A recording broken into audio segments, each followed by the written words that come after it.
Price lord, hallelujah. ದೇವರ ನಾಮಕ್ಕೆ ಸ್ತೋತ್ರವಾಗಲಿ. ಪ್ರಾರ್ಥನೆ ಮಾಡಿಕೊಳ್ಳೋಣ. ಸರ್ವ ಸೃಷ್ಟಿಕರ್ತನಾದ ತಂದೆಯ ದೇವರೇ, ಮಗನ ದೇವರೇ, ಪರಿಶುದ್ಧಾತ್ಮನೇ, ನಿಮ್ಮ ನಾಮಕ್ಕೆ ಸ್ತೋತ್ರ ಸ್ವಾಮಿ. ಈ ದಿವಸವು ಈ ಸಮಯವು ಕೂಡ ನಿಮ್ಮಿಂದ ನೇಮಕವಾದಂತಹ ದಿವಸ ಸಮಯವಾಗಿದೆ. ಅದಕ್ಕಾಗಿ ನಿಮಗೆ ಸ್ತೋತ್ರ. ಈ ದಿವಸದ ಸಂದೇಶದ ಭಾಗವನ್ನು ಹೇರಳವಾಗಿ ಆಶೀರ್ವದಿಸಿರಿ. ಇದನ್ನು ಕೇಳುತ್ತಿರುವ ನನ್ನ ಸಹೋದರ ಸಹೋದರಿಗಳು ಚೆನ್ನಾಗಿ ಕೇಳಿ ಅರ್ಥ ಮಾಡಿಕೊಂಡು ನಿಮ್ಮ ವಾಕ್ಯಕ್ಕೆ ವಿಧೇಯರಾಗಿ ಜೀವಿಸಲು ಬೇಕಾದ ವಿಶೇಷವಾದ ಜ್ಞಾನವನ್ನು ಅವರಿಗೆ ಅನುಗ್ರಹಿಸಿರಿ. ಅವರ ಮಕ್ಕಳನ್ನು ಅದೇ ಮಾರ್ಗದಲ್ಲಿ ನಡೆಸಿ ಅವರೆಲ್ಲರೂ ನಿಮ್ಮ ಚಿತ್ತಾನುಸಾರ ಇತರರಿಗೆ ಸಾಕ್ಷಿಗಳಾಗುವಂತೆ ಮಾರ್ಪಡಿಸಿರಿ. ನಿಮ್ಮ ಪ್ರೀತಿ ಸಹಾಯ ಇಲ್ಲದೆ ಏನೂ ಆಗಲು ಸಾಧ್ಯವಿಲ್ಲ. ನಿಮ್ಮ ಪವಿತ್ರ ಆತ್ಮನ ಮೂಲಕ ನಡೆಸುವುದಕ್ಕಾಗಿ ಸ್ತೋತ್ರ. ನಿಮ್ಮೆಲ್ಲ ಉಪಕಾರ ಪ್ರೀತಿಗಾಗಿ ಸ್ತೋತ್ರ. ಯೇಸುವಿನ ನಾಮದಲ್ಲಿ ಪ್ರಾರ್ಥಿಸಿದ್ದೇನೆ ನಮ್ಮ ತಂದೆಯ ಆಮೇನ್. ಇದನ್ನು ಕೇಳುತ್ತಿರುವ ನನ್ನ ಸಹೋದರ ಸಹೋದರಿ, ನಿಮಗೂ ಕೂಡ ನನ್ನ ಹೃದಯಪೂರ್ವಕವಾದಂಥ ನಮಸ್ಕಾರಗಳು. ದೇವರು ನಿಮ್ಮನ್ನು ನಿಮ್ಮ ಮಕ್ಕಳನ್ನು ಹೇರಳವಾಗಿ ಆಶೀರ್ವದಿಸಲಿ. ಇವತ್ತಿನ ಸಂದೇಶವು ಧರ್ಮೋಪದೇಶ ಕಾಂಡ 32ನೇ ಅಧ್ಯಾಯ 12ರಿಂದ. ಧರ್ಮೋಪದೇಶ ಕಾಂಡ 32ನೇ ಅಧ್ಯಾಯ 12ರಿಂದ. ದೇವರ ನಾಮಕ್ಕೆ ಸ್ತೋತ್ರವಾಗಲಿ. ಹಲ್ಲೆಲೂಯಾ. 32:12 ನಿನ್ನೆಯಿಂದಲೇ ಮುಂದುವರಿಯುವುದು. ಮೋಶೆ ಮುಖಾಂತರ ದೇವರು ಹಾಡಿನ ಮೂಲಕ ಇಸ್ರಾಯೇಲರನ್ನ ಎಚ್ಚರಿಸಿದ್ದು. ದೇವರ ನಾಮಕ್ಕೆ ಸ್ತೋತ್ರ. 12ನೇ ವಚನ. ಯಾವ ಅನ್ಯ ದೇವರಾದರೂ ಇಲ್ಲದೆ ಯೆಹೋವನೊಬ್ಬನೇ ಅವರನ್ನು ನಡೆಸಿಕೊಂಡು ಬಂದದ್ದು. ನೋಡಿ, ಐತ ದೇಶದಿಂದ ಇಸ್ರಾಯೇಲರನ್ನ, ಅಂದರೆ ಹಿಂದೆ ಎಷ್ಟೋ ಕೋಟಿ ವರ್ಷಗಳ ಹಿಂದೆ ಒಡಂಬಡಿಕೆಯ ಕಾಲದಲ್ಲಿ ಯಾವ ದೇವರು, ಯಾವುದೇ ಪೂಜೆ ಪುಸ್ಕಾರ, ಯಾವುದೇ ವಿಗ್ರಹಗಳಲ್ಲಿರುವ ಭೂಲೋಕದಲ್ಲಿ ಇಡೀ ಜಗತ್ತಿನಲ್ಲಿ ಯಾವುದೇ ದೇವರು ಇರಲಿಲ್ಲ, ಯಾವುದೇ ದೇವಸ್ಥಾನ ಇರಲಿಲ್ಲ. ಜೆರುಸಲೇಮಿನಲ್ಲಿ ಮಾತ್ರ ಒಂದು ದೇವಾಲಯವಿತ್ತು. ದೇವರ ನಾಮಕ್ಕೆ ಸ್ತೋತ್ರವಾಗಲಿ. ಆಗಿರುವಾಗ ಅಗ್ನಿಸ್ತಂಭ, ಮೇಘಸ್ತಂಭ, ಅಂದರೆ ರಾತ್ರಿಗೆ ಬೆಳಕಾಗಿ ಹಗಲಿಗೆ ಮೋಡದ ರೂಪದಲ್ಲಿ ಅವರನ್ನ ನಡೆಸಿಕೊಂಡು ಬಂದರು. ಅವರ ವೈರಿಗಳಿಂದ ಅವರನ್ನ ತಪ್ಪಿಸಿ ಕಾಪಾಡಿದ್ರು. ಅದೇ ದೇವರು ಇವತ್ತು ಕೂಡ ಪರಮಾತ್ಮ, ಭಗವಂತನು, ಯೇಸು ಕ್ರಿಸ್ತನು, ಅಲ್ಲಾಹ್ ಅಕ್ಬರು ಆಗಿದ್ದಾರೆ. ಹಾಗಿರುವಾಗ ನಾವು ಆ ದೇವರನ್ನ ಮಾತ್ರ, ಸರ್ವ ಸೃಷ್ಟಿಕರ್ತನಾದ ದೇವರು, ರೂಪ ಇಲ್ಲದಂಥ ದೇವರನ್ನ ನೆನೆಸಿಕೊಂಡು ನಮ್ಮ ಜೀವಿತದಲ್ಲಿ ಮಾಡಿದ ಅದ್ಭುತ ಕಾರ್ಯಗಳನ್ನು ನಾವು ನೆನೆಸಿಕೊಂಡು ಅದೇ ದೇವರನ್ನು ನಾವು ಆರಾಧಿಸಬೇಕು ಹೊರತು, ಈ ಉದಾಹರಣೆಗೆ ನಾವು ಕೂಡ ಇವತ್ತು, ಈ ಉದಾಹರಣೆಗೆ ನನ್ನ ಸಾಕ್ಷಿ ಕೂಡ ಬಹಳ ಸಲ ನಾನು ಹೇಳಿದ್ದೇನೆ. ಯಾವುದೇ ಕಷ್ಟ, ಸಂಕಟ, ದುಃಖಗಳು ಸರ್ವನಾಶವಾದಂಥ ಕಾಲದಲ್ಲಿ ಭೂಲೋಕದ ದೇವರುಗಳ ಬಳಿಗೆ ಬೇಕಾದಷ್ಟು ಹೋಗಿ, ಮಾಯಾ ಮಂತ್ರ ಮಠಾಧೀಶ್ವರರ ಬಳಿಗೆ, ಇನ್ನು ಇತರರ ಪೂಜಾರಿಗಳ ಬಳಿಗೂ ಹೋಗಿ ಆಯಿತು. ಯಾವುದರಲ್ಲಿಯೂ ಪರಿಹಾರ ಆಗಲಿಲ್ಲ. ಕಡೆಗೆ 1995ನೇ ಇಸವಿ ಅಕ್ಟೋಬರ್ ತಿಂಗಳ ಕೊನೆಯ ವಾರದಲ್ಲಿ ದೇವರು ಕೇರಳಕ್ಕೆ ಹೋಗುವಾಗೆ ಮಾಡಿದರು, ಚರ್ಚಿಗೆ. ಅಲ್ಲಿ ಎಲ್ಲ ಗ್ರಂಥಗಳ ಮೂಲಕ ದೇವರನ್ನು ಅರಿತುಕೊಂಡಾಗ ಅಲ್ಲಿ ಗೊತ್ತಾಯಿತು. ಆಮೇಲೆ ದೇವರೇ ನಡೆಸಿದರು. ದೇವರ ನಮಗೆ ಸ್ತೋತ್ರವಾಗಲಿ. ಹಾಗೆ ಯಾವ ವಿಗ್ರಹಗಳಿಂದಲೂ, ಯಾವ ದೇವಸ್ಥಾನದಿಂದಲೂ, ಯಾವ ಪೂಜೆ ಪುಸ್ಕಾರಗಳಿಂದಲೂ, ಯಾವ ಹೋಮದಿಂದಲೂ, ಯಾವ ಮನುಷ್ಯರಿಂದಲೂ ನಮ್ಮನ್ನು ಉದ್ಧಾರ ಮಾಡೋಕ್ಕೆ ಸಾಧ್ಯ ಇಲ್ಲ. ಸರ್ವ ಸೃಷ್ಟಿಕರ್ತನಾದ ದೇವರು ಅಂದರೆ ನಿಜ ರೂಪ ಇಲ್ಲ. ಆದರೆ 2025ನೇ ವರ್ಷದ ಹಿಂದೆ ಮನುಷ್ಯನ ಅವತಾರದಲ್ಲಿ ಯೇಸು ಎಂಬ ನಾಮದಲ್ಲಿ ಬಂದರು. ದ್ವಾಪರ ಯುಗದಲ್ಲಿ ಶ್ರೀಕೃಷ್ಣ ಎಂಬ ನಾಮದಲ್ಲಿ ಬಂದರು. ಹಿಂದೆ ಕೂಡ 2 ಯುಗದಲ್ಲಿ ಮನುಷ್ಯನ ಅವತಾರವಿತ್ತಿ ಬಂದರು. ವಾಪಸ್ ಕೈಲಾಸಕ್ಕೆ ಏರಿ ಹೋದರು. ಅವರ ಅದ್ಭುತ ಕಾರ್ಯಗಳನ್ನು ನಾವು ಗ್ರಂಥಗಳ ಮೂಲಕ ತಿಳಿದುಕೊಳ್ಳಬಹುದು. ವೇದಗಳ ಮುಖಾಂತರ, ಪುರಾಣಗಳ ಮುಖಾಂತರ, ಆಮೇಲೆ ಮಹಾಭಾರತದ ಮುಖಾಂತರ, ಆಮೇಲೆ ಕುರಾನ್ ಮುಖಾಂತರ ಇದರಲ್ಲಿ ನಾವು ತಿಳಿದುಕೊಂಡಾಗ ಸತ್ಯ ದೇವರನ್ನ ತಿಳಿದುಕೊಳ್ಳುತ್ತೇವೆ. ದೇವರಿಗೆ ರೂಪ ಇಲ್ಲ, ದೇವರನ್ನು ಮನುಷ್ಯ ಮಾಡಲಿಕ್ಕೆ ಸಾಧ್ಯವೇ ಇಲ್ಲ. ಅದೆಲ್ಲ ಒಂದು ಶಿಲ್ಪಿ ಕೆಲಸವಾಗಿದೆ. ಹಾಗಿರುವುದರಿಂದ ಸರ್ವ ಸೃಷ್ಟಿಕರ್ತನಾದ ದೇವರನ್ನೇ ನಾವು ಕೊಂಡಾಡಬೇಕು, ಆರಾಧಿಸಬೇಕು. ಅವರೇ ನಮ್ಮನ್ನು ಇವತ್ತು ಕೂಡ ನಡೆಸುವವರಾಗಿದ್ದಾರೆ. ದೇವರ ನಾಮಕ್ಕೆ ಸ್ತೋತ್ರವಾಗಲಿ. 13ನೇ ವಚನ. ಆತನು ಅವರನ್ನು ಭೂಮಿಯ ಎತ್ತರವಾದ ಪ್ರದೇಶಗಳ ಮೇಲೆ ಹತ್ತಿಸಿ ಅವರಿಗೆ ವ್ಯವಸಾಯ ಅಭಿವೃದ್ಧಿಯನ್ನು ಉಂಟು ಮಾಡಿ ಬಂಡೆಯಿಂದ ಜೇನು, ಗಿರಿಯಿಂದ ಎಣ್ಣೆಯು ದೊರೆಯುವಂತೆ ಮಾಡಿದ್ದು. ನೋಡಿ, ಮನುಷ್ಯರಿಗಾಗಿ ಸರ್ವವನ್ನು ಸೃಷ್ಟಿ ಮಾಡಿದ್ದು ಯಾರು? ಇವತ್ತು ನೀರು, ಬಂಡೆ, ಭೂಮಿಯ ಮೇಲೆ ಇರುವಂಥದ್ದು, ಭೂಮಿಯ ಕೆಳಗಡೆ ಇರುವಂಥದ್ದು ಪ್ರತಿಯೊಂದು ಉಂಟು ಮಾಡಿದ್ದು ಯಾರು? ಸರ್ವ ಸೃಷ್ಟಿಕರ್ತನಾದಂಥ ದೇವರು, ಆತ್ಮ ಸ್ವರೂಪನಾದಂಥ ದೇವರೇ ಹೊರತು ಈಗಿನ ವಿಗ್ರಹಗಳು, ಮನುಷ್ಯರು, ಪೂಜಾರಿಗಳು, ದೇವಮಾನವರು ಅಂತ ಹೇಳೋರಲ್ಲ. ಇವರೆಲ್ಲ ಸುಳ್ಳು ಹೇಳಿ ಜನಗಳನ್ನು ವಂಚಿಸಿ ಕೋಟಿ ದುಡ್ಡು ಮಾಡಲಿಕ್ಕೋಸ್ಕರ ಮಾತ್ರ. ಆದ್ದರಿಂದ ಸರ್ವ ಸೃಷ್ಟಿಕರ್ತನಾದ ದೇವರನ್ನೇ ನಾವು ಭರವಸೆ ಇಡಬೇಕು, ಅವರನ್ನೇ ಆರಾಧಿಸಬೇಕು. 14ನೇ ವಚನ. ಆಹಾರಕ್ಕಾಗಿ ಆಕಳಿನ ಮೊಸರು, ಆಡುಕುರಿಗಳ ಹಾಲು, ಕೊಬ್ಬಿದ ಕುರಿ ಟಗರುಗಳ ಮಾಂಸವು, ಬಾಷಾನ್ ಸೀಮೆಯ ಉತ್ತಮ ಪಶುಗಳು, ಹೋತಗಳು, ಶ್ರೇಷ್ಠವಾದ ಗೋಧಿ ಇವುಗಳನ್ನು ಪಾನಕ್ಕಾಗಿ ದ್ರಾಕ್ಷಿಯ ರಸವನ್ನು ಕೊಟ್ಟಿದ್ದು ಇದೆಲ್ಲವನ್ನು ನೆನಪಿಗೆ ತಂದುಕೊಳ್ಳಿರಿ. ನೋಡಿ, ಇವತ್ತು ನಮಗೆ ಪ್ರಾಣಿ ಪಕ್ಷಿ ಪ್ರತಿ ಒಂದು ಭೂಮಿ ಮೇಲೆ ಬೆಳೆಯುವಂಥ ಇದು ಯಾವುದು ಕೃಷಿಗಳು, ವ್ಯವಸಾಯಗಳು, ಭೂಮಿಯ ಕೆಳಗಡೆ ಈಗ ನೀರಿಟ್ಟಿದ್ದಾರೆ, ಬಂಗಾರ ಇಟ್ಟಿದ್ದಾರೆ, ಕಬ್ಬಿಣ, ಉಕ್ಕು ಪ್ರತಿಯೊಂದನ್ನು ಇಟ್ಟಿದ್ದಾರೆ. ಇದೆಲ್ಲ ಯಾರಾಗಿದೆ? ಸರ್ವ ಸೃಷ್ಟಿಕರ್ತನಾದ ದೇವರು. ಈಗಿನ ಈ ವಿಗ್ರಹಗಳು, ಈಗಿನ ದೇವಮಾನರುಗಳು ಅಲ್ಲವೇ ಅಲ್ಲ. ಹಾಗೆ ಪಶು, ಕುರಿ, ಟಗರು ಪ್ರತಿ ಒಂದು ಆದಿಕಾಂಡ 1ನೇ ಅಧ್ಯಾಯದಲ್ಲಿ ನೋಡುವಾಗ ಸರ್ವ ಸೃಷ್ಟಿಯನ್ನು ಮನುಷ್ಯರಿಗೆ ಬೇಕಾಗಿದ್ದು ಎಲ್ಲವನ್ನು ಸೃಷ್ಟಿ ಮಾಡಿದ್ದು ನಾವು ಅಲ್ಲಿ ಕಾಣುತ್ತೇವೆ. ಹಾಗಿರುವಾಗ ಅಂಥ ದೇವರನ್ನ ಮಾತ್ರ ನಾವು ಆರಾಧಿಸಬೇಕು, ಅವರಲ್ಲೇ ಭರವಸೆ ಇಡಬೇಕು. ದೇವರ ನಾಮಕ್ಕೆ ಸ್ತೋತ್ರವಾಗಲಿ. 15ನೇ ವಚನ. ಆದರೆ ಯಶೂರನು ಚೆನ್ನಾಗಿ ತಿಂದು ಕೊಬ್ಬಿ ಅಗಡವಾಗಿ ತನ್ನನ್ನು ಸೃಷ್ಟಿಸಿದ ದೇವರನ್ನ ಬಿಟ್ಟು ತನ್ನ ಆಶಯ ದುರ್ಗವನ್ನು ತಿರಸ್ಕರಿಸಿತು. ಆದರೆ ಇವತ್ತು ಕೂಡ ನೋಡಿ, ಅನೇಕರು ಏನು ಮಾಡ್ತಾ ಇದ್ದಾರೆ? ಎಷ್ಟೇ ಹೇಳಿದ್ರು, ಏನೇ ಮಾಡಿದ್ರು ಅದನ್ನು ತಿರಸ್ಕಾರ ಮಾಡ್ತಾರೆ. ಸುಮ್ಮನೆ ಒಂದು ಕಲ್ಲು, ಮಣ್ಣು, ಬೊಂಬೆ, ಕಬ್ಬಿಣ, ಮರಗಳಿಂದ, ಆಮೇಲೆ ಸ್ಟೀಲಿನಿಂದ, ಬಂಗಾರದಿಂದ, ಬೆಳ್ಳಿಯಿಂದ ದೇವರುಗಳನ್ನು ಮಾಡಿಕೊಂಡು ಇವತ್ತು ಆರಾಧಿಸ್ತಾ ಇದ್ದಾರೆ. ಎಷ್ಟೆಷ್ಟೋ ಖರ್ಚು ಮಾಡಿ ದೇವರು ಹೇಳಿದಂತೆ ನಡೆಯುವುದಿಲ್ಲ. ಅದು ಎಷ್ಟೇ ಕೋಟಿ ಖರ್ಚು ಮಾಡಿದರೂ ಕೂಡ ಅದು ಏನಾದರೂ ಮಾತಾಡ್ತದ, ನಡೀತದ, ಉಸಿರಾಡ್ತದ? ಏನೂ ಇಲ್ಲ. ಒಂದು ಕಡೆಯಿಂದ ಹೋಗ್ತದ? ಇಲ್ಲ. ಅದು ಒಂದು ಕಡೆಯಿಂದ ಇನ್ನೊಂದು ಕಡೆಗೆ ಹೋಗಬೇಕಾದ್ರೆ ಅದನ್ನು ಮರದಲ್ಲಿಯೋ ಅಥವಾ ಹೆಗಲ ಮೇಲೆ ಹೊತ್ತುಕೊಂಡು ಹೋಗಬೇಕು. ಅದು ಎಂಥ ದೇವರಾಗಿರಬಹುದು? ಸ್ವಲ್ಪ ನಮಗೆ ನಾವೇ ಯೋಚಿಸಿಕೊಳ್ಳಬೇಕು. ಎಷ್ಟೆಷ್ಟೇ ಕೋಟಿ ಖರ್ಚು ಮಾಡಿ ಇವತ್ತು ಆ ದೇವಸ್ಥಾನ, ಈ ದೇವಸ್ಥಾನ, ಆ ಮಂದಿರ, ಈ ಮಂದಿರ ಅಂತ ಕಟ್ಟುತ್ತಾರೆ. ಆದರೆ ಪರಮಾತ್ಮನೇ ಹೇಳಿದ್ದಾರೆ, ಮನುಷ್ಯ ಕಟ್ಟಿದ ಗುಡಿಯಲ್ಲಿ ನಾನು ವಾಸ ಮಾಡುವುದಿಲ್ಲ. ಯಾವುದೇ ಕಬ್ಬಿಣ ಮುಟ್ಟಿದ ಉಳಿ ಮುಟ್ಟಿದ ವಸ್ತುಗಳಿಂದ, ಕಲ್ಲುಗಳಿಂದ ನನಗೆ ದೇವಾಲಯವನ್ನು ಕಟ್ಟಬೇಡಿ ಎಂಬುದಾಗಿ. ಆಗಿರುವಾಗ ಇವತ್ತು ಎಷ್ಟೇ ಕೋಟಿ ಖರ್ಚು ಮಾಡಿದರೂ ಒಂದು ನಿಲ್ಲುವುದಿಲ್ಲ. ಅದು ಒಂದೊಂದ್ಸಲ ಭೂಕಂಪ, ಸುನಾಮಿ, ಚಂಡಮಾರುತ ಬರುವಾಗ ಇಡೀ ಮಸೀದಿ, ಮಂದಿರಗಳು, ಚರ್ಚುಗಳು, ದೇವಾಲಯಗಳು ತೀರ ಕೊಚ್ಚಿ ಹೋಗುವುದು ಇದುವೇ ಆಗಿದೆ. ದೇವರ ನಾಮಕ್ಕೆ ಸ್ತೋತ್ರವಾಗಲಿ. ಹಾಗಿರುವಾಗ ದೇವರು ದರ್ಶನ ಕೊಟ್ಟಂತ ನಾವು ಚೆನ್ನಾಗಿ ದೇವರ ವಾಕ್ಯಕ್ಕೆ ವಿಧೇಯರಾಗಿ ಜೀವಿಸಬೇಕು. ನಾವು ಸರ್ವ ಸೃಷ್ಟಿಕರ್ತನಾದ ದೇವರು ನಮಗೆ ದರ್ಶನ ಕೊಟ್ಟ ಮೇಲೆ, ತಿಳಿಯಪಡಿಸಿದ ಮೇಲೆ, ಪಡಿಸ್ತಾ ಇರುವಾಗ ನಾವು ಅದಕ್ಕೆ ಒಳಗಾಗಬಾರದು. ದೇವರ ನಾಮಕ್ಕೆ ಸ್ತೋತ್ರವಾಗಲಿ. 16ನೇ ವಚನ. ಅವರು ಅನ್ಯ ದೇವರುಗಳನ್ನು ಪೂಜಿಸಿ ಆತನನ್ನು ರೇಗಿಸಿದರು, ನಿಷಿದ್ಧ ಚಾರಗಳನ್ನು ನಡೆಸಿ ಆತನಿಗೆ ಸಿಟ್ಟನ್ನೇರಿಸಿದರು. ದೇವರ ನಾಮಕ್ಕೆ ಸ್ತೋತ್ರ. ನೋಡಿ, ಹಿಂದೆ ಇಸ್ರೇಲರು ಕೂಡ ದೇವರು ಎಲ್ಲವನ್ನು ಮಾಡಿ ಅವರನ್ನು ಅಂತ ಇತ್ತು ಆ ದೇಶದಿಂದ ಕೆಂಪು ಸಮುದ್ರದ ನೀರನ್ನು ಅಡ್ಡಗೋಡೆಯನ್ನಾಗಿ ನಿಲ್ಲಿಸಿ ಅಗ್ನಿಸ್ತಂಭ, ಮೇಘಸ್ತಂಭವಾಗಿ ನಡ್ಕೊಂಡು ಬಂದು ಅವರ ವಿರೋಧಿಗಳನ್ನು ಸಮುದ್ರದೊಳಗೆ ಮುಚ್ಚಿದ್ದು ನೋಡಿದ್ರು. ಆದರೂ ಕಡೆಗೆ ಪುನಃ ಏನು ಮಾಡಿದ್ರು? ಅನ್ಯ ದೇವರ ಬಳಿಗೆ, ವಿಗ್ರಹಾರಾಧನೆಗೆ ಹೋದ್ರು, ಜಗಳ ಮಾಡಿ ಕಡೆಗೆ ಬಹಳ ಶಿಕ್ಷೆಯನ್ನು ಅನುಭವಿಸಿದ್ರು.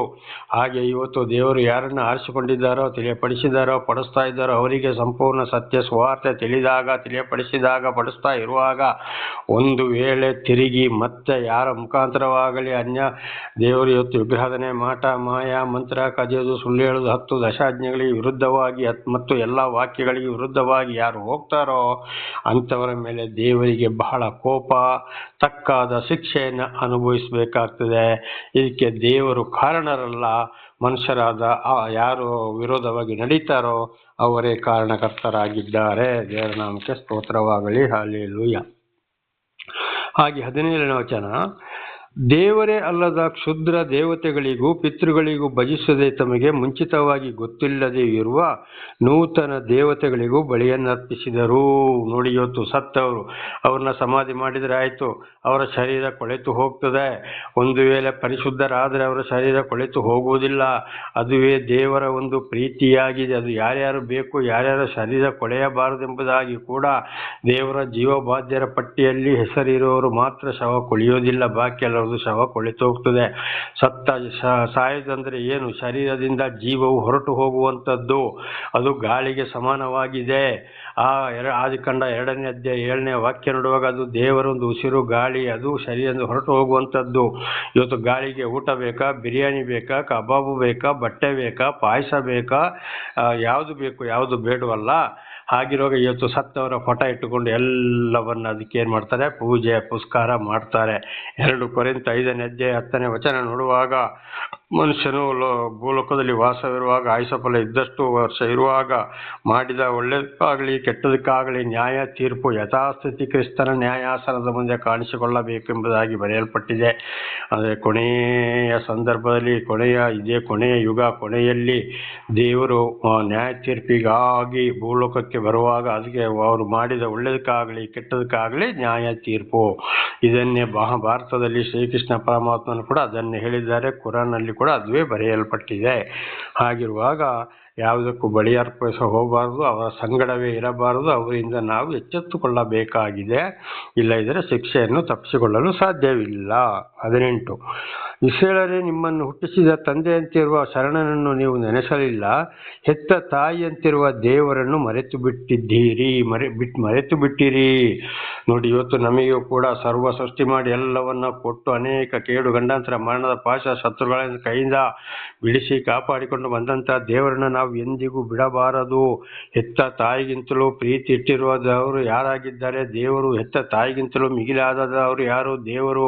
ಇವತ್ತು ದೇವರ ಆಶೀರ್ವಾದ ಇಲ್ಲದೆ ಒಂದು ಸ್ತ್ರೀ ಒಂದು ಮಗುವನ್ನು ಗರ್ಭಧರಿಸಲು ಸಾಧ್ಯವಿಲ್ಲ, ಮಗುವಿಗೆ ಜನ್ಮ ಕೊಡಲು ಸಾಧ್ಯವಿಲ್ಲ. ದೇವರ ಆಶೀರ್ವಾದ ಇಲ್ಲದೆ ಆದಿಕಾಂಡ 1ನೇ ಅಧ್ಯಾಯ 28ನೇ ವಚನದಲ್ಲಿ ಇದನ್ನು ನಾವು ಸ್ಪಷ್ಟವಾಗಿ ತಿಳಿದುಕೊಳ್ಳಬಹುದು. ಆದ್ರಿಂದ ನಮ್ಮ ನಿಜವಾದ ತಂದೆ ತಾಯಿ ಯಾರಪ್ಪ ಅಂದರೆ ಸರ್ವ ಸೃಷ್ಟಿಕರ್ತನಾದ ದೇವರು. ಈ ಭೂಲೋಕದಲ್ಲಿ ಮನುಷ್ಯನನ್ನು ಗಂಡ ಹೆಂಡತಿಯನ್ನಾಗಿ ಮಾಡಿ ಮಕ್ಕಳಿಗೆ ಜನ್ಮ ಕೊಡಿಸ್ತಾ ಇದ್ದಾರೆ ದೇವರು. ಅಂಥ ದೇವರನ್ನು ನಾವು ಮರೆಯಬಾರದು. ನಾವು ಊಟ ಮಾಡೋದು, ಬದುಕೋದು, ಉಸಿರಾಡೋದು, ಬಾಳುವುದು ಪ್ರತಿ ಒಂದು ದೇವರ ಒಂದು ಚಿತ್ತ. ದೇವರ ಚಿತ್ತವಿಲ್ಲದೆ ಏನು ಮಾಡಲು ಸಾಧ್ಯವಿಲ್ಲ. ಆದ್ದರಿಂದ ಉಪವಾಸ ನಾವು ಹಿಂದಿನ ಜೀವಿತಕ್ಕೆ ಹೋಗಬಾರದು. 19 ಯೆಹೋವನು ಇದನ್ನು ಕಂಡು ಅವರ ವಿಷಯದಲ್ಲಿ ಬೇಸರಗೊಂಡನು, ತನ್ನ ಕುಮಾರ್ತೆಗಳ ವಿಷಯದಲ್ಲಿ ವ್ಯಥೆಪಟ್ಟನು. ನೋಡಿ, ಹಿಂದೆ ತಿರುಗಿ ಹೋದಾಗ ಅಂಥವರ ಮೇಲೆ ದೇವರಿಗೆ ಬಹಳ ಬೇಸರ. ಕುಮಾರ್ತೆ ಯೌವನಸ್ಥ ಹುಡುಗಿಯರಿಗೂ ತಿಳಿಸಿದ್ರು ಕೂಡ ಅವರು ಕೂಡ ಮಾತು ಕೇಳುವುದಿಲ್ಲ. ಇದು ಎಲ್ಲವರ ಮೇಲೆ ದೇವರಿಗೆ ಬಹಳ ಬೇಸರ ಉಂಟಾಗ್ತದೆ. ಇದುವೇ ಶಿಕ್ಷೆ ಬರುವಂಥದ್ದು. 20 ಆತನವರ ವಿಷಯದಲ್ಲಿ ಹೀಗೆ ಅಂದುಕೊಂಡನು, ನಾನು ಅವರಿಗೆ ವಿಮುಖನಾಗಿ ಅವರಿಗೆ ಪ್ರಾಪ್ತವಾಗುವ ಗತಿಯನ್ನು ನೋಡುವೆನು. ಅವರು ಸತ್ಯವನ್ನು ತಿಳಿದು ಮಾಡದವರು ದ್ರೋಹಿಗಳಾದ ಮಕ್ಕಳು ಆಗಿದ್ದಾರೆ. ಖಂಡಿತವಾಗಿ ಅವರು ಮಾಡಿದ ಅನಾಚಾರಕ್ಕಾಗಿ ಅವರಿಗೆ ನಾನು ಶಿಕ್ಷೆಯನ್ನು ಕೊಡ್ತೇನೆ. ಅವರಿಗೆ ಬರುವ ಗತಿ ಎಂಥದ್ದು? ಸತ್ಯವನ್ನು ತಿಳಿದವರು ದ್ರೋಹಿಗಳಾಗಿದ್ದಾರೆ, ನನ್ನ ಕಡೆಗೆ ತಿರುಗಲಿಲ್ಲ, ನನ್ನನ್ನು ಮರೆತು ಬಿಟ್ಟವರಾಗಿದ್ದಾರೆ. ಅವರಿಗೆ ನಾನು ಶಿಕ್ಷೆಯನ್ನು ಖಂಡಿತವಾಗಿ ಕೊಡ್ತೇನೆ ಅಂತ ಹೇಳಿದ್ದಾರೆ. 21 ಅವರು ಅಲ್ಲದವುಗಳ ಮೂಲಕ ನನ್ನನ್ನು ರೇಗಿಸಿದ್ದರಿಂದ ನಾನು ಜನಾಂಗವಲ್ಲದವರ ಮೂಲಕ ಅವರಲ್ಲಿ ಹೊರಡು ಹುಟ್ಟಿಸುವೆನು. ತಿಳಿದು ಮತ್ತು ವಿಗ್ರಹಾರಾಧನೆಗೆ ದೇವರ ವಾಕ್ಯಕ್ಕೆ ವಿರುದ್ಧವಾಗಿ ಹೋಗಿದ್ದಾರೆ. ಆದುದರಿಂದ ಮತ್ತು ನಾನು ಅವರನ್ನು ಏನು ಮಾಡ್ತೇನೆ? ಕಣ್ಣಿದ್ದರೂ ಕಾಣದಂತೆ, ಕಿವಿದ್ದರೂ ಕೇಳದಂತೆ, ಜ್ಞಾನ ಇದ್ದರೂ ತಿಳ್ಕೊಳ್ಳೋಕ್ಕಾಗದಂತೆ ಅವರನ್ನು ಮತ್ತು ನಾನು ಏನು ಮಾಡ್ತೇನೆ? ವಿಗ್ರಹಗಳ ಬಳಿಗೆ ತಳ್ಳುವ ಹೋಗುವ ಹಾಗೆ ಮಾಡಿಬಿಡ್ತೀನಿ ಅಂತ ಇದರ ಅರ್ಥ. ಅವರು ಅಚೇತನ ವಿಗ್ರಹಗಳ ಮೂಲಕ ನನ್ನನ್ನು ಸಿಟ್ಟಿಗೆಬ್ಬಿಸಿದ್ದರಿಂದ ನಾನು ಸದಾಚಾರವಿಲ್ಲದ ಜನರ ಮೂಲಕ ಅವರನ್ನು ಸಿಟ್ಟಿಗೆಬ್ಬಿಸುವೆನು. ನೋಡಿ, ನನಗೆ ದೇವರು ಹೇಳ್ತಾರೆ, ನನ್ನನ್ನು ಮರೆತರಿಂದ ಉಪವಾಸ ವಿಗ್ರಹದಲ್ಲಿ ನನಗೆ ವಿರುದ್ಧವಾಗಿ ನಡ್ಕೊಂಡಿದ್ದರಿಂದ ನಾನು ಅವರನ್ನು ಅವರ ವಿರೋಧಿಗಳ ಕೈಗೆ ಒಪ್ಪಿಸಿಬಿಡ್ತೇನೆ. ಹೊಡೆದಾಟ, ಬಡದಾಟ, ಜಗಳ, ಕೊಲೆ, ಕೋರ್ಟು, ಜೈಲು ಏನೇನೋ ಆಗ್ಬಹುದು. ಅವರ ಆಸ್ತಿ ಪಾಸ್ತಿ ಮನೆಗಳನ್ನು ಕೂಡ ನುಂಗಬಹುದು. ವಿರೋಧಿಗಳು ನಾನಾ ಥರದ ಹಿಂಸೆಗಳಿಗೆ ಒಳಗಾಗ್ತಾರೆ ಅಂತ ಇದನ್ನು ಹಿಂದೆ ಕೂಡ ನಾವು ತಿಳಿದುಕೊಂಡಿದ್ದೇವೆ. ದೇವರ ನಾಮಕ್ಕೆ ಸ್ತೋತ್ರವಾಗಲಿ. 22 ನನ್ನ ಕೋಪಾಗ್ನಿ ಪ್ರಜ್ವಲಿಸುತ್ತದೆ, ಅದು ಪಾತಾಳದವರೆಗೂ ವ್ಯಾಪಿಸಿ ಬೆಳೆ ಸಹಿತವಾಗಿ ಭೂಮಿಯನ್ನು, ಬುಡ ಸಹಿತವಾಗಿ ಬೆಟ್ಟಗಳನ್ನು ದಹಿಸಿ ಬಿಡುವುದು. ಸರ್ವವನ್ನು ಬೆಟ್ಟ, ಗುಡ್ಡ, ಭೂಮಿ, ಬೆಳೆ ಯಾವುದು ಇರೋದಿಲ್ಲ. ಆಕಾಶದ ಕೆಳಗೆ ಪಾತಾಳದವರೆಗೆ ಸಂಪೂರ್ಣವಾಗಿ ನನ್ನ ಕೋಪ ನೆರವೇರುತ್ತದೆ. ದೇವರ ನಾಮಕ್ಕೆ ಸ್ತೋತ್ರ. ಇದು ಯಾಜಕಕಾಂಡ 26, ಧರ್ಮೋಪದೇಶಕಾಂಡ 28ರಲ್ಲಿ ಕೂಡ ಓದಿದ್ದೇವೆ. ಆಕಾಶದಿಂದ ಮಳೆ ಸುರಿಯದಾಗೆ ದೇವರು ಮೋಡವನ್ನು ತಡೆದು ಬಿಡುತ್ತಾನೆ. ಭೂಮಿಯಲ್ಲಿ ಬೆಳೆ ಬೆಳೆಯದಾಗಿ ಸುಟ್ಟು ಹೋಗುವಾಗೂ ಮಾಡ್ತಾನೆ. ನಾನಾ ಥರದ ಕಾಯಿಲೆ ಕಸದಿಂದ ಬೆಳೆ ಇಲ್ಲ, ಮನುಷ್ಯ ಇಲ್ಲ, ಪ್ರಾಣಿ ಪಕ್ಷಿಗಳು ಇಲ್ಲ ಎಂಬುದಾಗಿ ಮಾಡ್ತೇನೆ ಎಂಬುದಾಗಿ ಬರೆಯಲ್ಪಟ್ಟಿದೆ. ಅದು ಈಗಾಗಲೇ ನಡೀತಾ ಇದೆ, ಪ್ರತಿಯೊಬ್ಬರಿಗೂ ಗೊತ್ತಿರುವ ವಿಷಯ. ಇದು ಸರ್ವ ಸೃಷ್ಟಿಕರ್ತನಾದ ದೇವರನ್ನು ಕೋಪಕ್ಕೆ ಎಬ್ಬಿಸ್ತಾ ಇರುವುದರಿಂದ ಈ ರೀತಿ ಮಾಡುವುದಾಗಿದೆ. ದೇವರ ಕೋಪ. 23ನೇ ವಚನ. ಅವರಿಗೆ ಒಂದರ ಮೇಲೊಂದಾಗಿ ವಿಪತ್ತುಗಳನ್ನು ಬರಮಾಡುವೆನು, ನನ್ನ ಎಲ್ಲಾ ಬಾಣಗಳನ್ನು ಅವರಿಗೆ ವಿರೋಧವಾಗಿ ಪ್ರಯೋಗಿಸುವೆನು. ಒಂದಲ್ಲದ್ರೆ ಒಂದು ಕಷ್ಟ, ಸಂಕಟ, ದುಃಖಗಳನ್ನು ಬರಮಾಡುವೆನು. ನಾನು ಏನೇನು ಅವರನ್ನು ಶಿಕ್ಷೆಗೆ ಒಳಪಡಿಸೋಕ್ಕೆ ನನಗೆ ಆಗ್ತದೋ ಅಷ್ಟೆಲ್ಲವನ್ನು ನಾನು ಮಾಡೇ ಮಾಡ್ತೇನೆ. ಅದುವೇ ಇವತ್ತು ಪ್ರಾರ್ಥನೆ ಮಾಡಿದ್ರು ಏನು ಮಾಡಿದ್ರು ಉತ್ತರ ಸಿಕ್ಕುವುದಿಲ್ಲ. ನಾನಾ ಥರದ ಕಷ್ಟ, ಸಂಕಟ, ದುಃಖಗಳು, ಒಂದಲ್ಲ ಒಂದು ಕಷ್ಟಗಳು ಬಂದೇ ಬರುತ್ತವೆ. ಅವರು ಬರದಿಂದ ಕ್ಷೀಣವಾಗುವರು, ತಾಪದಿಂದಲೂ ಅಂಟುರೋಗದಿಂದಲೂ ಸಾಯುವರು. ಅದಲ್ಲದೆ ನಾನು ದುಷ್ಟ ಮೃಗಗಳನ್ನು, ವಿಷಸರ್ಪಗಳನ್ನು ಅವರ ಮೇಲೆ ಬರಮಾಡುವೆನು. ನೋಡಿ, ಖಂಡಿತವಾಗಿ ಅವರು ಏನು ಮಾಡ್ತಾರೆ, ನಾನಾ ರೀತಿ ತಿನ್ನಕ್ಕಿಲ್ಲದೆ, ಊಟಕ್ಕಿಲ್ಲದೆ ಬಹಳ ಬರ, ಆಮೇಲೆ ಅನಾಥರ ಅಂಟು ರೋಗಗಳು, ತಾಪಗಳು, ಅದಲ್ಲದೆ ದುಷ್ಟ ಮೃಗಗಳನ್ನು ಅವರ ಮನೆಗೆ, ವಿಷಸರ್ಪಗಳು ಅಂದರೆ ವಿರೋಧಿಗಳ ಕೈಗೂ ಒಪ್ಪಿಸ್ತೇನೆ. ಅದಲ್ಲದೆ ಹಾವುಗಳು ಕೂಡ ಬರಬಹುದು. ಕೆಟ್ಟವರ ಕೈಗೂ ಅವರನ್ನು ಒಪ್ಪಿಸ್ತೇನೆ. ಕೆಟ್ಟವರಿಂದಾಗಲಿ ಅವರು ನಿರ್ಮಾಣ ಮಾಡುತ್ತಾರೆ ವಿರೋಧಿಗಳು ಅಂತ ಇದರ ಅರ್ಥ. 25. ಮನೆ ಹೊರಗೆ ಕತ್ತಿಯೂ ಒಳಗೆ ಭಯವೂ ಇರುವುದು. ನೋಡಿ, ಖಂಡಿತವಾಗಿ ಅಯ್ಯೋ, ಮನೆ ಒಳಗೆ ಏನು ಮಾಡಿದ್ರು, ಜಗಳ, ಹೊಡೆದಾಟ, ಬಡದಾಟಗಳು, ಹೊರಗೆ ಯಾರು ಎಲ್ಲಿ ಹೋದ್ರು, ಯಾರು ಏನು ಮಾಡ್ತಾರೋ, ಅಯ್ಯೋ ಅವರು ಬರ್ತಾರೆ, ಇವರು ಬರ್ತಾರೆ, ಸಾಲ ಕೇಳ್ತಾರೆ, ಬಡ್ಡಿಗಾಗಿ ಬರ್ತಾರೆ ಅಂತ ಹೇಳುವಂಥ ಭಯ ಅವರಿಗೆ ಇರ್ತದೆ. ಯೌವನಸ್ಥರು, ಕನ್ಯೆಯರು, ಮೊಲೆಕೂಸುಗಳು, ನರಿ ತಲೆಯವರು ಇವರೆಲ್ಲರೂ ಕತ್ತಿಯಿಂದ ಕೊಳ್ಳಲ್ಪಡುವರು. ನೋಡಿ, ಪ್ರತಿಯೊಬ್ಬರು ಗಂಡ, ಹೆಂಡತಿ, ಮಕ್ಕಳು, ಯೌವನಸ್ಥರು ಕೂಡ ವಿರೋಧಿಗಳಿಂದ ಏನಾಗ್ತಾರಂತೆ, ಒಂದು ಸಮಯದಲ್ಲಿ ಕೊಲೆಯಾಗಬಹುದು. ಇನ್ನು ಮುಂದೆ ಬರುವಂಥ ವಿಷಯಗಳು ಕೂಡ ಅದುವೇ ಇವತ್ತು ಒಂದೊಂದು ಕಡೆಗೆ ನಿರ್ನಾಮ ಆಗಿ ಹೋಗುವಂಥದ್ದು. ಇಡೀ ಕುಟುಂಬ ಸಂಸಾರ ದೇವರಿಗೆ ವಿರುದ್ಧವಾದಂಥ ಕೋಪಗಳು. ದೇವರ ನಾಮಕ್ಕೆ ಸ್ತೋತ್ರವಾಗಲಿ. ಈಗ 26ನೇ ವಚನ. ಅವರನ್ನು ಸಂಪೂರ್ಣವಾಗಿ ನಾಶ ಮಾಡುತ್ತಿದ್ದೇನು, ಅವರು ಮನುಷ್ಯರ ಜ್ಞಾಪಕದಲ್ಲೂ ಇಲ್ಲದಂತೆ ಮಾಡುತ್ತಿದ್ದೇನು. ದೇವರ ನಾಮಕ್ಕೆ ಸ್ತೋತ್ರ. ಆದರೆ ಸಂಪೂರ್ಣ ಅವರ ಸಂತಾನವೇ ಇಲ್ಲದ ಹಾಗೆ ಮಾಡುವಂತೆ ನಾನು ಯೋಚನೆ ಮಾಡಿದ್ದೆ ಅಂತ ಕೋಪವನ್ನು ಕೂಡ ದೇವರು ಏನು ಮಾಡಿದ್ದಾರೆ, ಇವತ್ತು ತಡೆ ಹಿಡಿದಿದ್ದಾರೆ. ಅದಕ್ಕೆ ಸತ್ಯ ಸುವಾರ್ತೆಗಳ ಮುಖಾಂತರ ದೇವರು ಏನು ಮಾಡ್ತಾರೆ, ದೇವರ ವಿಷಯವನ್ನ ಇವತ್ತು ಹೇಳಿದಾಗೆ ವೇದಗಳು, ಪುರಾಣಗಳು, ಭಗವದ್ಗೀತೆಗಳು, ಮಹಾಭಾರತಗಳು, ಬೈಬಲ್, ಕುರಾನ್ಗಳ ಮೂಲಕ ಅವರವರಿಗೆ ಆಯಾಯ ಗ್ರಂಥಗಳ ಮೂಲಕ ದೇವರನ್ನೇ ತಿಳಿಯಪಡಿಸ್ತಾ ಇದ್ದಾರೆ. ಎಚ್ಚರ ಎಚ್ಚರ ಎಚ್ಚರ, ನೀವಾದರೂ ಇನ್ನಾದರೂ ನಿಮ್ಮ ಹಿರಿಯರಂತೆ ಆಗಬೇಡಿರಿ ಎಂಬುದಾಗಿ ಇಬ್ರಿಯರ ಗ್ರಂಥದಲ್ಲಿ ಕೂಡ ಇದು ಸ್ಪಷ್ಟವಾಗಿ ಬರೆಯಲ್ಪಟ್ಟಿದೆ. ನೀವು ನಿಮ್ಮ ಹಿರಿಯರಂತೆ ನಿಮ್ಮ ಹೃದಯಗಳನ್ನು ಕಠಿಣ ಮಾಡಿಕೊಳ್ಳಬೇಡಿರಿ. ದೇವರ ಕೋಪವು ಯಾರ ಮೇಲೆ ಬಂತು, ಅವಿಧೇಯರಾದವರ ಮೇಲೆ ಅಲ್ಲವೇ ಎಂಬುದಾಗಿ. ಹಾಗೆ ಇವತ್ತು ದೇವರು ಏನು ಮಾಡ್ತಾರೆ, ಸತ್ಯ ಸುವಾರ್ತೆಯನ್ನು ಯಾರಿಗೆ ತಿಳಿಸ್ತಾರೋ ಅವರನ್ನು ಎಚ್ಚರಿಸ್ತಾ ಇದ್ದಾರೆ. ಇಲ್ಲದಿದ್ದಕ್ಕೆ ಮೊದಲು ದೇವರು ಸ್ವಲ್ಪ ಶಾಂತಿ ಸಮಾಧಾನವನ್ನು ತೆಗೆದುಕೊಂಡಿದ್ದಾರೆ, ಇಲ್ಲದಿದ್ದರೆ ಸಂಪೂರ್ಣ ನಾಶವಾಗ್ತಿತ್ತು. ಈಗ ಉದಾಹರಣೆಗೆ ನೋಡಿ, ಒಂದೊಂದು ಕಡೆಗೆ ಸುನಾಮಿ, ಜಲಪ್ರಳಯ, ಬೆಟ್ಟಗುಡಿಯೋದು. ಇವತ್ತು ಉದಾಹರಣೆಗೆ ನಾವು ಬಹಳ ಕಡೆ ಇದರಲ್ಲಿ ಟಿವಿಗಳಲ್ಲಿ ನೋಡ್ತೇವೆ, ಮೊಬೈಲಲ್ಲಿ ನೋಡಬಹುದು. ಇದುವೇ ಇವತ್ತು ದೇವರ ಕೋಪಗಳು. ದೇವರ ನಾಮಕ್ಕೆ ಸ್ತೋತ್ರವಾಗಲಿ. ಆದ್ದರಿಂದ ಇವತ್ತು ದೇವರ ಸತ್ಯ ಸುವಾರ್ತೆಯನ್ನು ತಿಳ್ಕೊಳ್ಳುವಂತ ನಾವೆಲ್ಲರೂ ಇನ್ನು ಮುಂದೆ ನಮ್ಮ ಹಿಂದಿನ ಜೀವಿತಕ್ಕೆ ಹೋಗದೆ ಸತ್ಯ ದೇವರನ್ನೇ ಆರಾಧಿಸಬೇಕು, ಅವರ ಮಾತಿಗೆ ವಿಧೇಯರಾಗಬೇಕು. 27ನೇ ವಚನ. ಆದರೆ ಅವರ ವಿರೋಧಿಗಳು ಹಮ್ಮಿನಿಂದ ತಪ್ಪಾದ ಭಾವನೆ ಮಾಡಿಕೊಂಡು, ಇದು ನಮ್ಮ ಭುಜಬಲದಿಂದಲೇ ಹೊರತು ಯೆಹೋವನಿಂದ ಆಗಲಿಲ್ಲ ಅಂದುಕೊಂಡರೆಂದು ನಾನು ಹಿಂತೆಗೆದೆನು ಎಂಬುದೇ. ದೇವರ ನಾಮಕ್ಕೆ ಸ್ತೋತ್ರವಾಗಲಿ. ಹಲ್ಲೆಲೂಯಾ. ಅದು ಏನು ಹೇಳ್ತಾರೆ, ನನ್ನ ಆಸ್ತಿ, ನನ್ನ ಪಾಸ್ತಿ, ನನ್ನ ಭೂಮಿ, ನನ್ನ ಮನೆ, ನನ್ನ ಗಾಡಿ ಎಲ್ಲವೂ ನನ್ನದು ನಾನು ಮಾಡಿದೆ ಎಂಬುದಾಗಿ ಇದನ್ನು ಬಹಳ ಸಲ ಇದನ್ನು ಕೂಡ ತಿಳಿಸಿದ್ದೇವೆ. ಈಗ ನೋಡಿ, ಭೂಮಿ, ಆಕಾಶ, ಸೂರ್ಯ, ಚಂದ್ರ, ನಕ್ಷತ್ರ, ಗುಡುಗು, ಮಳೆ, ಬೆಳಗ್ಗೆ ಆಕಾಶದ ಕೆಳಗೆ ಸೂರ್ಯ, ಚಂದ್ರ, ನಕ್ಷತ್ರಗಳನ್ನ ಇಟ್ಟರು. ಭೂಮಿಯ ಒಳಗಡೆ ನೀರನ್ನು ಕೂಡ ಇಟ್ಟಿದ್ದಾರೆ.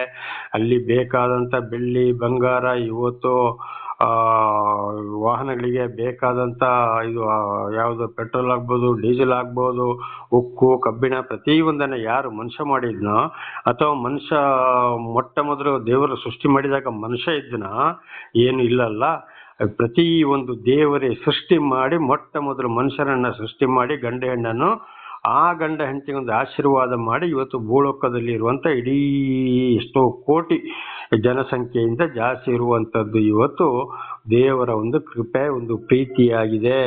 ಆದ್ದರಿಂದ ನಾನು ಮಾಡಿದೆ ಹೇಳಲು ಸಾಧ್ಯವಿಲ್ಲ. ಒಂದು ವೇಳೆ ನಾನು ಮಾಡಿದೆ ಅಂತ ಹೇಳುವಂತೆ ನಮಗೆ ಬರುವ ಕಾಯಿಲೆಯನ್ನು ನಾವು ತಡೆದುಕೊಳ್ಳಬೇಕಲ್ಲ. ಮಳೆ ಇಲ್ಲದಾಗ ಜೋರು ಮಳೆಯನ್ನು ಬರಮಾಡಿಕೊಳ್ಬೇಕಲ್ಲ. ಜೋರು ಮಳೆಯಾದಾಗ ಅದನ್ನು ನಾವು ನಿಲ್ಲಿಸಬೇಕಲ್ಲ. ಪ್ರಾಣಿ ಪಕ್ಷಿಗಳಿಗೂ ಬೆಳೆಗಳಿಗೂ ಬರುವಂತಹ ರೋಗ ರುಜಿನಗಳನ್ನು ನಾವು ತಡೆಯಬೇಕಲ್ವಾ? ಯಾಕೆ ಆಗೋದಿಲ್ಲ?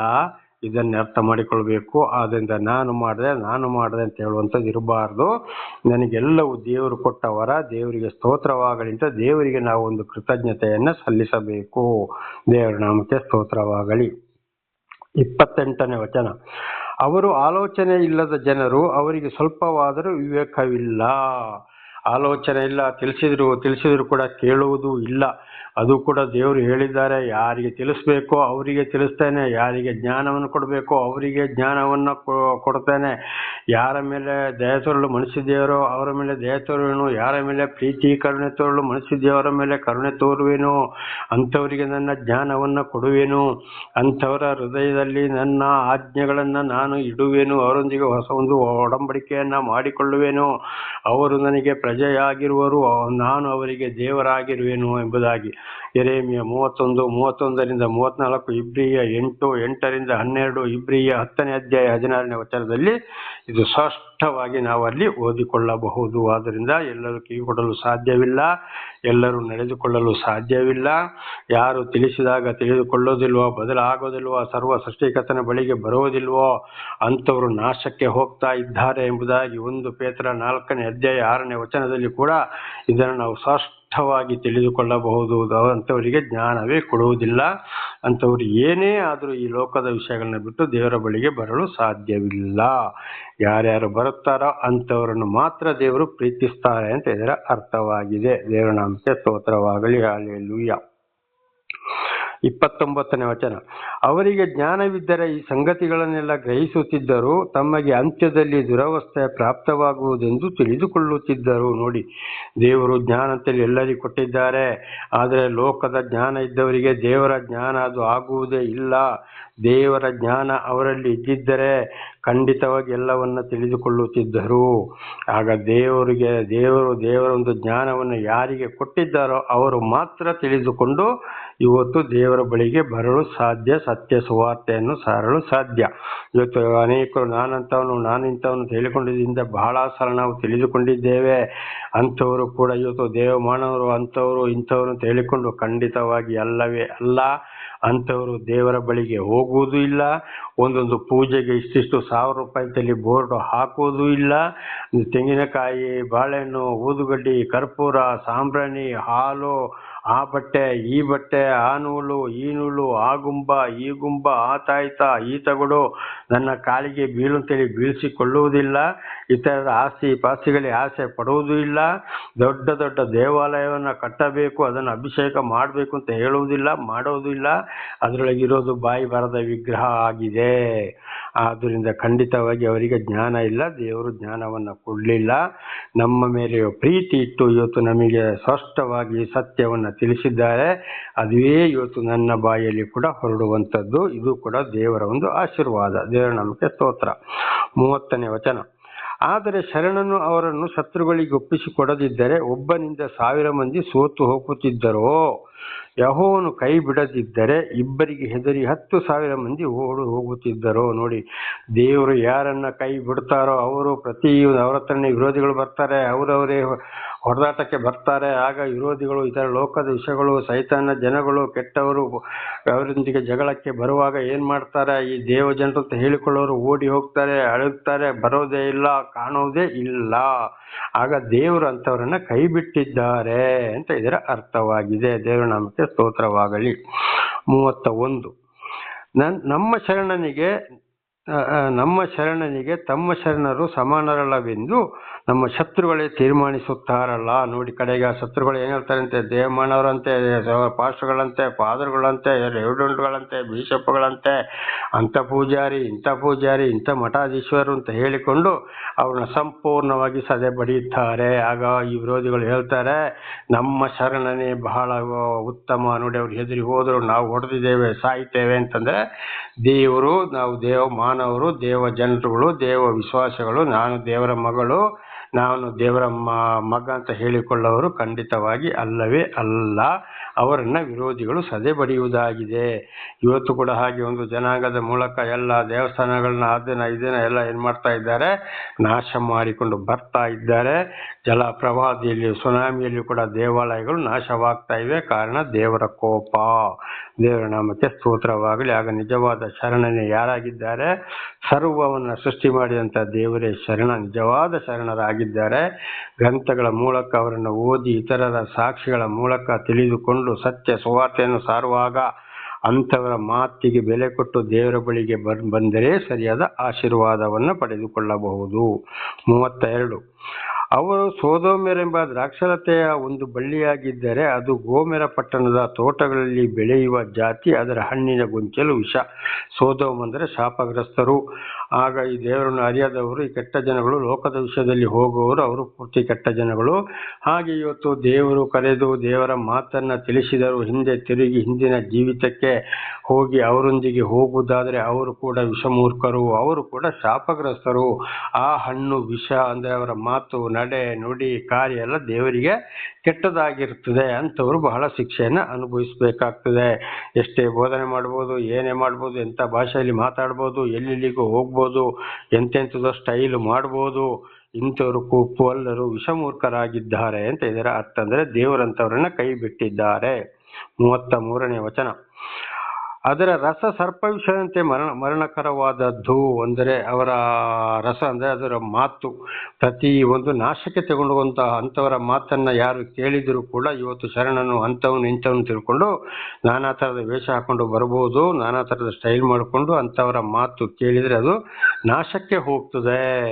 ಅದರಿಂದ ಅನೇಕ ಜನರು ಕೂಡ ಇವತ್ತು ಏನು ಮಾಡ್ತಾರೆ, ಕಷ್ಟ ಸಂಕಟ ದುಃಖಗಳನ್ನ ಅನುಭವಿಸ್ತಾ ಇದ್ದಾರೆ. ಆದ್ದರಿಂದ ನನ್ನ ಸಹೋದರ ಸಹೋದರಿಯರೇ, ಸರಿಯಾದ ಸತ್ಯ ಸುವಾರ್ತೆಯನ್ನು ಕೇಳಿ ಅದಕ್ಕೆ ನಡೆಯಿರಿ. ಅದರಲ್ಲಿ ಬಹಳ ಶಿಸ್ತು ಇದೆ, ಬಹಳ ಕಠಿಣ ಇದೆ. ಅದನ್ನು ತಿಳ್ಕೊಂಡು ತಮ್ಮನ್ನು ನಾವು ಬದಲು ಮಾಡಿಕೊಂಡು ದೇವರ ಬಳಿಗೆ ಬಂದವರೇ ದೇವರಿಂದ ಆಶೀರ್ವಾದವನ್ನು ಹೊಂದುವವರಾಗಿದ್ದಾರೆ. 34. ಇದನ್ನೆಲ್ಲ ಮುದ್ರೆ ಹಾಕಿ ನನ್ನ ಉಗ್ರಾಣದಲ್ಲಿ ಇಟ್ಟುಕೊಂಡಿದ್ದೇನೆ.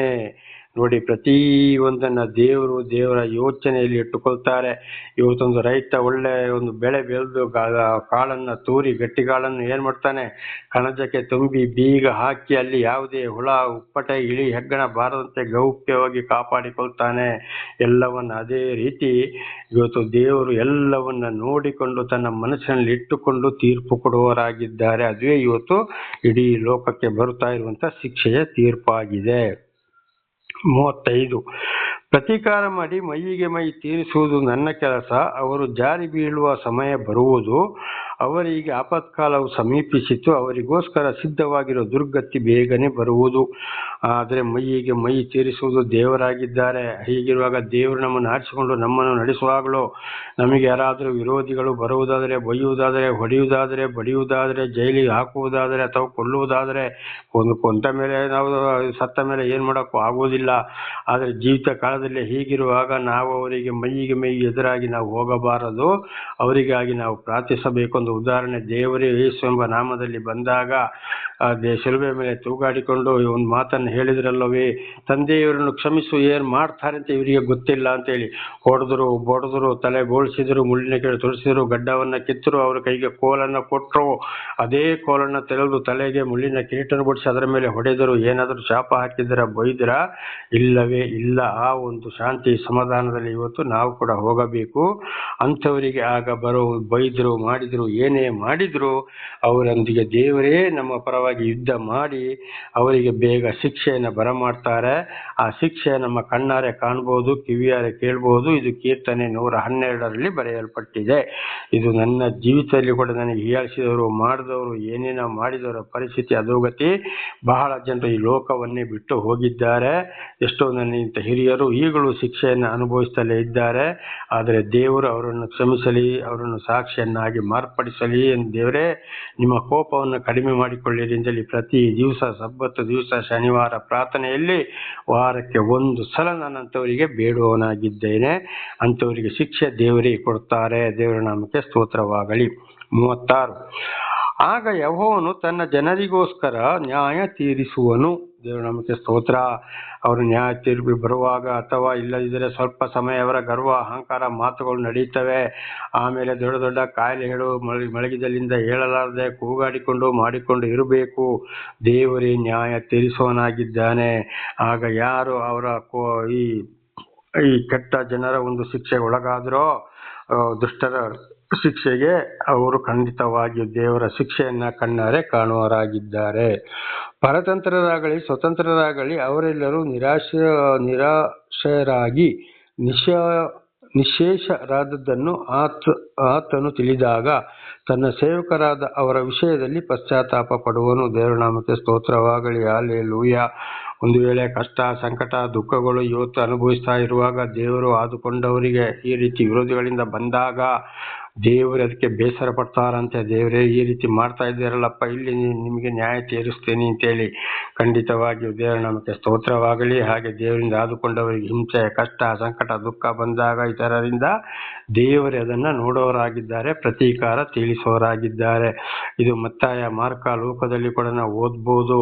ಖಂಡಿತವಾಗಿ ನಾನು ಆದುಕೊಂಡವರಿಗೆ ಯಾರಾದರೂ ತೊಂದರೆ ಕೊಟ್ಟೆ, ಅವರು ವಿರೋಧಿಗಳಾದರೆ, ಶಿಕ್ಷೆಗೊಳಪಡಿಸಿದರೆ, ಅವರು ಬೀಸುವ ಕಳ್ಳನ್ನು ಕುತ್ತಿಗೆಗೆ ಕಟ್ಟಿಕೊಂಡು ಸಮುದ್ರಕ್ಕೆ ಹಾರುವುದೇ ಲೇಸು, ಅಂದ್ರೆ ಅವರ ಹೆಣ ಕೂಡ ಮೇಲೆ ಬರುವುದು ಬೇಡ ಅಂತ ಅಂದ ಶಿಕ್ಷೆ ಬರ್ತದೆ. ಇದು ಕೂಡ ನನ್ನ ಜೀವಿತದಲ್ಲಿ ನಡೆದು ಹೋಗಿದೆ, ಈಗಲೂ ನಡೀತಲೇ ಇದೆ, ನನ್ನ ಕಣ್ಣು ಮುಂದೆಗೆ ಇದೆ. ದೇವರ ನಾಮಕ್ಕೆ ಸ್ತೋತ್ರವಾಗಲಿ. ಆದ್ದರಿಂದ ನಾವು ಬಹಳ ಶಾಂತಿ ಸಮಾಧಾನದಲ್ಲಿ ಅವರಿಗಾಗಿ ಪ್ರಾರ್ಥಿಸ್ತಾ ಹೋಗಬೇಕು. ದೇವರ ನಾಮಕ್ಕೆ ಸ್ತೋತ್ರ. ಒಂದು ವೇಳೆ ಒಂದೊಂದು ಸಮಯ ನಮ್ಮ ಮನಸ್ಸು ಕಠಿಣವಾಗ್ತದೆ. ಈಗ ಉದಾಹರಣೆಗೆ ಯೆಶಾಯ, ಯೆರೆಮೀಯ, ಯೆಜ್ಕೇಲ ಹಾಗೂ ಎಲ್ಲ ಪ್ರವಾದಿಗಳ ಮುಖಾಂತರ ಕಠಿಣವಾಗಿ ಮಾತನಾಡಿಸಿದ್ದಾರೆ. ಹಾಗೂ ಯೆರೆಮೀಯನ ಮುಖಾಂತರವೂ ಯೆಜ್ಕೇಲನ ಗ್ರಂಥದಲ್ಲಿ ಕೂಡ ಅಲ್ಲಿ ನೋಡುವಾಗ ದೇವರಿಂದಲೇ ಬಹಳ ಕಠಿಣ ಮಾತು ಬಂದಿದೆ. ಹಾಗೆ ಒಂದೊಂದು ಸಲ ನಮ್ಮ ಬಾಯಲ್ಲಿ ಕೂಡ ದೇವರ ವಿಷಯದಲ್ಲಿ ನಮಗೆ ನಾವು ಮಾತನಾಡುವಾಗ ನಮ್ಮ ವಿರೋಧಿಗಳು ಬಂದಾಗ ನಮಗೆ ಕೂಡ ಅಲ್ಲಿ ಕಠಿಣ ಮಾತು ಬರಬಹುದು. ಖಂಡಿತವಾಗಿ ನಮಗೆ ಅಲ್ಲಿ ಯೋಚನೆ ಬರುತ್ತದೆ, ಅಯ್ಯೋ ನಾನು ತಪ್ಪು ಮಾಡಿಬಿಟ್ನಲ್ಲಪ್ಪ ಎಂಬುದಾಗಿ. ಆಗ ನಾವು ದೇವರಲ್ಲಿ ಪಶ್ಚಾತ್ತಾಪ ಪಡಬೇಕಾಗಿದೆ, ಕ್ಷಮೆಯನ್ನ ಕೇಳಬೇಕಾಗಿದೆ. ಇದು ಒಂದು ಟೈಮ್ ದೇವರೇ ಕೂಡ ಏನ್ ಮಾಡ್ತಾರೆ, ಮನಸ್ಸನ್ನ ಕಠಿಣ ಮಾಡ್ತಾರೆ, ಕಠಿಣವಾಗಿ ಮಾತನಾಡಿಸುತ್ತಾರೆ. ಇದು ಯೆಜ್ಕೇಲ 2, 3, 4ನೇ ಅಧ್ಯಾಯದಲ್ಲಿ ಇದನ್ನು ಓದುವಾಗ ನಾವು ಸ್ಪಷ್ಟವಾಗಿ ಅಲ್ಲಿ ತಿಳಿದುಕೊಳ್ಳಬಹುದು. 37 ಯೆಹೋವನು ಅವರ ವಿಷಯದಲ್ಲಿ ಹೇಳುವುದೇನೆಂದರೆ, ಅವರು ಪೂಜಿಸುತ್ತಿದ್ದ ದೇವರುಗಳು ಎಲ್ಲಿ ಹೋದರು, ಅವರು ಆಶ್ರಯಿಸಿಕೊಂಡಿದ್ದ ಶರಣನು ಎಲ್ಲಿದ್ದಾನೆ.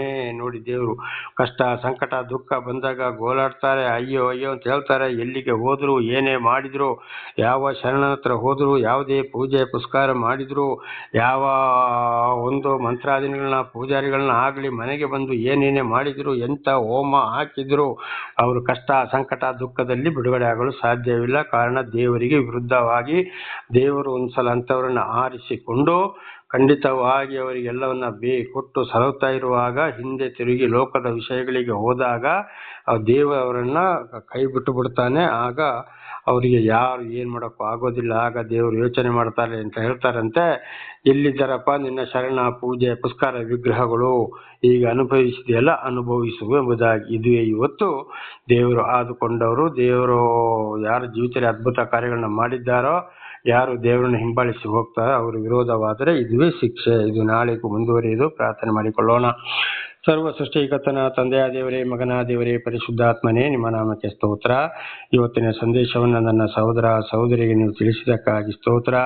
ಅವರು ಏನಾದರೂ ತಪ್ಪಿ ಹೋಗಿದ್ದರೆ ಅವರನ್ನು ಕ್ಷಮಿಸಿರಿ, ಆಶೀರ್ವದಿಸಿರಿ. ನಿಮ್ಮಿಂದಲೇ ಪಾಪ ಪರಿಹಾರ, ನಿಮ್ಮಿಂದಲೇ ರಕ್ಷಣೆ ಸ್ವಾಮಿ. ನಿಮ್ಮ ಪ್ರೀತಿ ಸಹಾಯ ಇಲ್ಲದೆ ಏನು ನಡೆಯದು. ಅವರ ಮಕ್ಕಳನ್ನು ಕೂಡ ಅದೇ ಮಾರ್ಗದಲ್ಲಿ ಅವರು ನಡೆಸಿ, ಅವರೆಲ್ಲರೂ ಇತರರಿಗೆ ಸಾಕ್ಷಿಗಳಾಗುವಂತೆ ಜೀವಿಸುವಂತೆ ಮಾಡಿರಿ. ಹಾಗೂ ಅವರಿಗೆ ವಿಶೇಷವಾದ ಜ್ಞಾನವನ್ನು ಕೂಡ ಆಶೀರ್ವದಿಸಿರಿ. ನಿಮ್ಮೆಲ್ಲ ಉಪಕಾರಗಳಿಗಾಗಿ ಕೃತಜ್ಞತಾ ವಂದನೆಗಳು. ಯೇಸುವಿನ ನಾಮದಲ್ಲಿ ಪ್ರಾರ್ಥಿಸಿದ್ದೇನೆ ನಮ್ಮ ತಂದೆ, ಆಮೇನ್. ಇದನ್ನು ಕೇಳುತ್ತಿರುವ ನನ್ನ ಸಹೋದರ ಸಹೋದರಿಯರೇ, ನಿಮಗೂ ಕೂಡ ನನ್ನ ಧನ್ಯವಾದಗಳು. ದೇವರು ನಿಮ್ಮನ್ನು, ನಿಮ್ಮ ಮಕ್ಕಳನ್ನು ಹೇರಳವಾಗಿ